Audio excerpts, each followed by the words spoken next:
Selamat siang Ibu dosen dan teman-teman. Perkenalkan kami dari kelompok 3 kelas Pancasila PS 1085.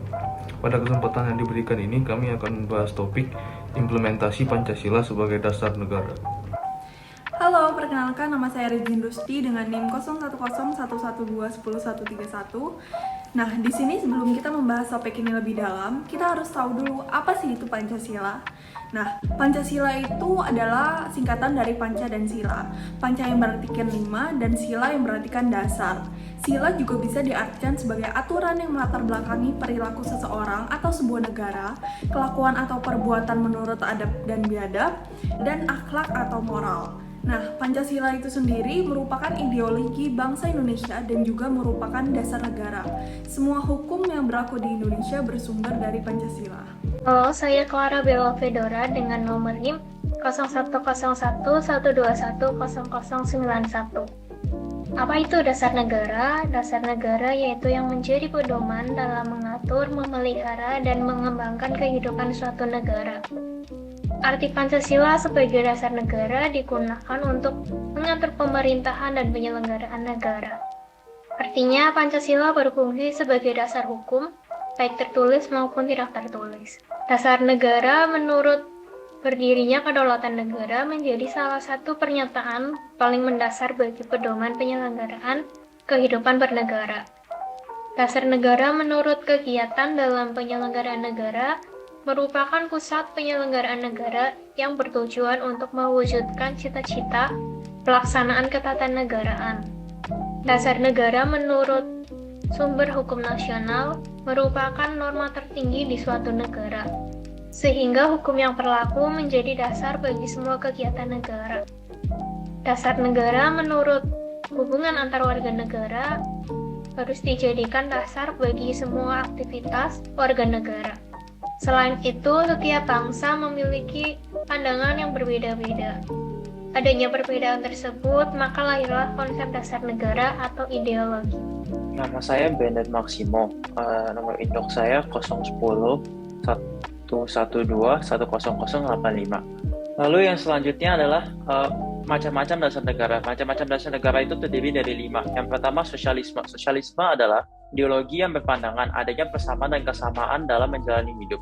Lalu yang kedua ada liberalisme, yaitu liberalisme adalah ideologi yang berpaham kebebasan. Jadi maksud dari ideologi yang berpaham kebebasan adalah adanya pengakuan hak individual yang harus dilindungi dari campur tangan negara dan badan-badan lainnya. Lalu yang ketiga, adanya marxisme komunisme. Marxisme komunisme adalah salah satu jenis sosialisme yang mengajarkan tentang teori pertentangan kelas. Dan fasisme. Fasisme yang keempat ini adalah suatu bentuk dari kediktatoran yang dapat dipersamakan dengan otoritas fasisme, menitikberatkan pada pola khusus, aksi, dan sangat tergantung pada pemimpin yang karismatik. Lalu yang terakhir adalah fundamentalisme. Fundamentalisme adalah ideologi untuk menentukan agama tertentu sebagai suatu sistem politik dalam negara. Dasar negara Republik Indonesia. Dasar negara Republik Indonesia adalah Pancasila. Dan Pancasila adalah dasar negara yang sesuai dengan nilai-nilai budaya, sosialisme, dan nasionalisme bangsa Indonesia dalam mewujudkan cita-cita dan tujuan negara. Ada 6 nilai yang terkandung dalam Pancasila. Yang pertama ada asas gotong royong, kedua asas kekeluargaan, ketiga asas musyawarah, keempat asas keseimbangan dan keselarasan, kelima asas Bhinneka Tunggal Ika, dan keenam asas kebersamaan hidup. Perkenalkan, nama saya Donald dengan nomor induk mahasiswa 010112100094. Nilai apa saja yang ada di dalam Pancasila yang penting untuk kita implementasikan sebagai warga negara? Ada 5 nilai utama yang terdapat dalam masing-masing poin dalam Pancasila ini, yaitu nilai ketuhanan, nilai kemanusiaan, nilai persatuan, nilai kerakyatan, dan nilai keadilan. Dan kelima butir nilai ini terdapat dalam Pancasila dan semuanya sangatlah penting untuk kita implementasikan sebagai warga negara. Lalu, apa saja contoh kegiatan yang tidak mencerminkan implementasi Pancasila? Terdapat 5 kegiatan yang tidak dapat mencerminkan implementasi Pancasila. Yang pertama adalah tidak mengakui keberadaan Tuhan. Yang kedua adalah melanggar kewajiban dalam beribadah. Yang ketiga adalah melakukan diskriminasi terhadap orang yang berbeda agama. Dan yang keempat adalah memaksakan kehendak orang lain atas kebebasan beragama. Dan yang terakhir adalah melakukan penistaan agama. Perkenalkan, nama saya Christian Gabriela dengan NIM 0111210992. Pada hari ini saya akan memberitahu contoh tindakan yang bisa kita ambil sebagai mahasiswa dalam mengimplementasikan Pancasila sebagai dasar negara. Yang pertama adalah saling toleransi antar sesama, bersikap ramah, mengakui perbedaan, dan selalu ingin membantu sesama. Yang kedua adalah membekali diri dengan pendidikan yang berlandaskan Pancasila. Yang ketiga adalah memperkuat jati diri sebagai sebuah bangsa. Yang keempat adalah penguatan nilai etik dan nasionalisme generasi muda. Yang kelima mengambil peran dalam pengentasan dalam kemiskinan dan pendidikan. Dan yang terakhir keenam adalah mewariskan nilai-nilai ideal Pancasila generasi muda kepada generasi muda di bawahnya. Sebelumnya perkenalkan kami dari kelompok 3 dari kampus Universitas UPH. Hari ini kami ingin mewawancarai Ibu mengenai implementasi Pancasila sebagai dasar negara. Nama saya Doris Roshiwola. Saya dokter umum, lulusan tahun 2007 Universitas Samratulangi Manado. Sekarang sebagai dokter umum buka praktek mandiri di Balikpapan. Saya mulai dengan pertanyaan pertama ya Bu. Ya, silakan. Apa yang membedakan implementasi Pancasila sebagai dasar negara pada Orde Baru, Orde Lama, dan masa reformasi? Pertama saya hidup di Orde Baru ya, nggak pernah hidup di zaman Orde yang lama. Jadi kalau Orde Lama mungkin kalau kita tahu tentang sejarahnya Pancasila itu dibentuk, jadi mungkin banyak pro dan kontra, karena mungkin ada beberapa yang tidak setuju dengan terbentuknya Pancasila sebagai dasar negara kita atau sebagai ya asas untuk menjadi landasan dasar negara kita. Jadi mungkin pada zaman Orde Lama itu banyak muncul pemberontakan untuk mengganti ideologi asas kita itu landasan dasar negara kita dengan ideologi yang baru seperti komunis. Jadi banyak pemberontakan di zaman Orde Lama. Nah, kalau di zaman Orde Baru, mungkin di Orde Baru itu akan lebih terfokus dengan dasar negara. Jadi mungkin di Pancasila diimplementasikan lebih murni dan konsekuen. Jadi pada Orde Baru itu ada penataran P4, ada pendidikan tentang Pancasila dimulai dari kita masih SD, masih SMP, sampai kita kuliah.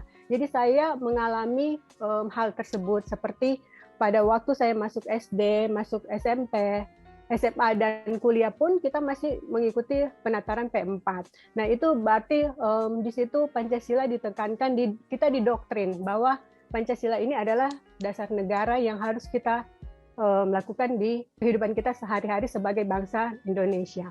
Jadi menurut saya kalau di dua Orde Baru, Orde Lama dan Orde Baru itu sangat berbeda. Jadi di Orde Lama itu bahwa kita baru terbentuk dasar negara kita, jadi Pancasila baru terbentuk, itu banyak terjadi pro dan kontra. Untuk mempertahankan itu sangat sulit di Orde Baru.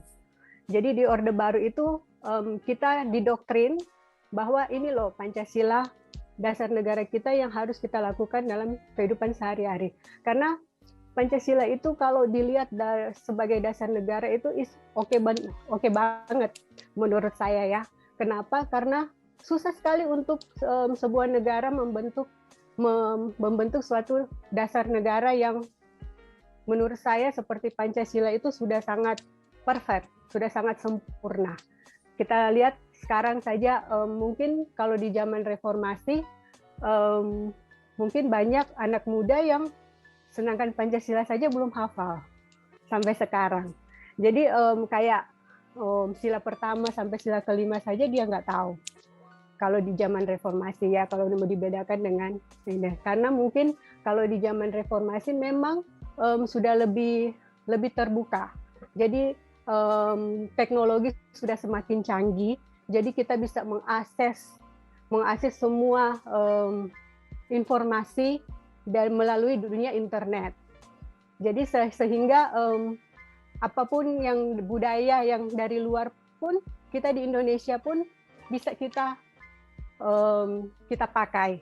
Jadi seringkali budaya yang sudah tidak sesuai dengan kita sebagai orang Timur, sebagai budaya yang kebarat-baratan itu yang kita maksudnya kita copy dari budaya Barat itu, terus kita masukkan ke budaya kita, itu seringkali bertentangan dengan Pancasila. Jadi kalau menurut saya untuk reformasi ini memang sangat terbuka, semua dalam bentuk dalam hal politik, dalam hal ekonomi, dalam hal bersosial budaya. Gimana ya dengan keadaan sekarang? Persatuan dan kesatuan kita sekarang mungkin sudah lebih menurun karena implementasi Pancasila sekarang juga sudah menurun. Tapi sebenarnya ada hal yang baik juga yang kita peroleh dari zaman reformasi ini. Faktor-faktor apa saja yang menyebabkan memudarnya nilai-nilai Pancasila sebagai dasar negara, dan bagaimana agar nilai Pancasila dapat terus kami terapkan di zaman sekarang ini? Faktor-faktor yang mempengaruhi implementasi Pancasila itu yaitu kurangnya pemahaman tentang Pancasila ya. Jadi yang memudarkan itu mungkin pemahaman tentang Pancasila. Kalau di zaman sekarang Orde Baru mungkin tentang pelajaran Pancasila itu sudah sangat kurang. Apalagi kalau di waktu kuliah atau masuk mahasiswa itu seringkali Pancasila itu sudah kurang pembelajaraannya. Kemudian di era globalisasi seperti sekarang ini, budaya yang masuk yang dari luar itu, dari negara lain itu bisa mempengaruhi kita di Indonesia. Jadi untuk kita memixkan dengan budaya luar itu sangat susah. Kemudian bagaimana agar nilai Pancasila dapat kami terapkan di zaman sekarang? Kita lakukan saja seperti yang kita dapatkan waktu kita belajar dari SD sampai kita kuliah. Jadi hal-hal moral seperti kalau dalam sila pertama ketuhanan yang Maha Esa yang kita dapat ajarkan, yang kita dapatkan dari guru-guru kita, bahwa kita saling menghormati sesama agama karena kita mempunyai 5 agama yang diakui, dan itu sekarang sudah mungkin pada zaman reformasi sekarang sudah agak mulai dengan kasus-kasus penistaan agama. Nah itu. Kedua, untuk sila kedua seperti kemanusiaan yang adil dan beradab, mungkin pemerataan kesejahteraan bagi kaum yang waktu Orde Baru itu sebenarnya lebih kaum yang terjadi kesenjangan sosial, di mana kaum yang lebih di bawah dibilang masyarakat miskin itu untuk mendapat keadilan itu sangat susah dalam hal hukum, dalam hal politik, dalam hal ekonomi. Nah, kalau umpama di sila ketiga itu bahwa persatuan Indonesia. Nah, kalau di zaman reformasi mungkin agak sangat mulai memudah diselingi karena ada teknologi. Jadi persatuan Indonesia kita itu agak berkurang, apalagi sesama suku, sesama ras atau sesama agama. Kemudian untuk keempat yang kerakyatan itu dalam hal ambil keputusan. Kemudian untuk yang keadilan sosial ya itulah mengenai kesenjangan antara sesama warga negara. Jadi seringkali banyak yang belum mendapat keadilan dalam hal hukum. Jadi kalau umpama ada yang miskin dan tidak mempunyai uang, terus dia masuk ke dalam ranah pengadilan dan seringkali dimenangkan oleh orang yang berkuasa. Jadi kalau hal ini bagaimana kalau kita untuk menerapkan Pancasila dalam kehidupan sehari-hari sebenarnya itu sesuai dengan moral kita atau sesuai dengan sila-sila yang kita sudah pahami bahwa oh ini yang harus kita lakukan untuk berhidup sebagai warga negara, untuk hidup bersosialisasi dengan sesama masyarakat, bagaimana cara kita untuk saling hidup berdampingan, saling gotong royong, saling membantu sesama manusia, apalagi di negara kita yang berdasarkan Pancasila itu, terapkanlah dalam kehidupan kita sehari-hari agar ya kita bisa mencapai kesejahteraan dalam bidang hal ekonomi, dalam politik ataupun dalam hukum. Mungkin itu manfaat yang bisa kita dapatkan dari Pancasila sebagai dasar negara kita. Baik Bu, sekarang saya akan bertanya, apa yang terjadi jika Pancasila tidak direalisasikan sebagai dasar negara dalam kehidupan sehari-hari? Kalau kita sebuah negara kalau kita tidak mempunyai dasar negara, untuk membuat undang-undang saja kita tidak akan bisa. Nah, kita kenapa? Karena tidak ada patokan untuk kita membangun sebuah negara. Jadi setiap negara mungkin mempunyai landasan atau sebagai dasar bahwa oh ini adalah patokan untuk kita membuat hukum atau membuat undang-undang supaya kesejahteraan atau negara itu bisa berjalan. Jadi kalau kita tidak mempunyai Pancasila, bagaimana kita akan hidup berdampingan dengan orang lain? Jadi bagaimana kita akan hidup bernegara atau sebagai warga negara Indonesia, bagaimana kita menjadi sebuah negara yang besar, yang maju dalam hal politik, ekonomi, dan kesejahteraan kalau kita tidak mempunyai dasar negara. Apalagi kalau dasar negara kita bukan Pancasila, mungkin kita tidak akan jadi seperti sekarang ini. Ada pembangunan, ada kemajuan di bidangnya banyak bidang. Mungkin sekarang ini lebih maju dibandingkan masa kita waktu orde lama.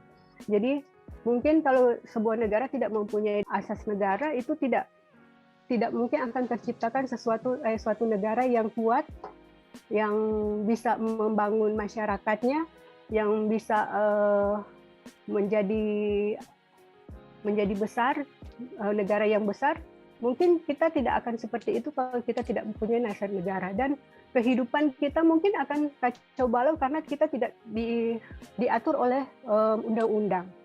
Jadi Pancasila itu sangat penting bagi kita karena itu akan menjadi patokan kita akan membuat undang-undang manapun, mau di hal manapun, mau di bidang apapun.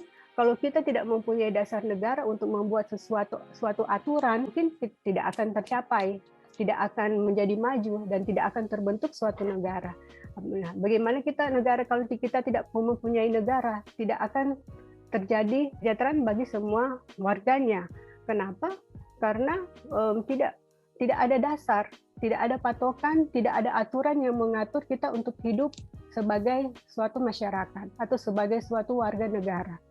Jadi kalau kita tidak mempunyai landasan atau tidak mempunyai dasar negara, mungkin kita tidak akan punya aturan yang terjadi, malah mungkin akan terjadi kekacauan, akan terjadi ketidakseimbangan sosial, ketidakseimbangan kehidupan di suatu masyarakat. Pertanyaan yang keempat, menurut dokter, bagaimana cara mengimplementasikan nilai Pancasila sebagai dasar negara? Di zaman sekarang, di reformasi, apalagi dengan zaman yang teknologi yang begitu canggih, punya internet, dengan sudah berglobalisasi, jadi banyak sekali hal yang kita bisa ambil dari sisi positif dari orde baru, zaman orde lama sampai orde baru. Jadi mungkin kalau nilai yang harus kita tanamkan dari Pancasila, yaitu kita pertama memahami dulu apa itu Pancasila. Kalau kita tidak memahami Pancasila, kita tidak akan bisa mengimplementasikan ke dalam kehidupan kita sehari-hari. Jadi pertama itu memahami dulu. Kemudian kalau kita sudah memahami, bagaimana cara agar kita menerapkan itu dalam kehidupan kita sehari-hari. Jadi sebenarnya simpel aja. Pancasila itu bentuk dengan dasar sesuai dengan kebudayaan dan adat istiadat kita. Jadi di situ sudah ada moral, sudah ada hukum yang sebenarnya yang sudah terjadi di kehidupan kita sehari-hari. Jadi untuk mengimplementasikannya itu sebenarnya gampang aja. Tergantung dari cara kita bagaimana kita memahami bahwa Pancasila ini adalah penting dalam kehidupan kita sebagai warga negara. Mungkin itu yang bisa saya sampaikan, bahwa mengimplementasikan Pancasila itu sangat penting. Caranya ya memahami dulu. Kalau kita sudah sangat memahami, pasti kita bisa melakukan dalam kehidupan sehari-hari. Jadi untuk pertanyaan yang terakhir, apa alasan implementasi Pancasila sebagai dasar negara sangatlah penting, dan manfaat apa saja yang didapat dari mengimplementasikan Pancasila sebagai dasar negara? Mungkin tadi mungkin ada beberapa yang saya sudah paparkan. Bagaimana Pancasila itu sangat penting sebagai dasar negara, yaitulah pertama aturan, sebagai landasan aturan kita membentuk aturan atau hukum untuk sebuah negara. Itu pertama. Baru kemudian kedua, dia sangatlah penting karena itu memiliki nilai-nilai moral yang bisa kita lihat dari sila pertama sampai sila ke-5. Dengan adanya Pancasila sebagai dasar negara, kita bisa hidup sebagai warga negara yang baik.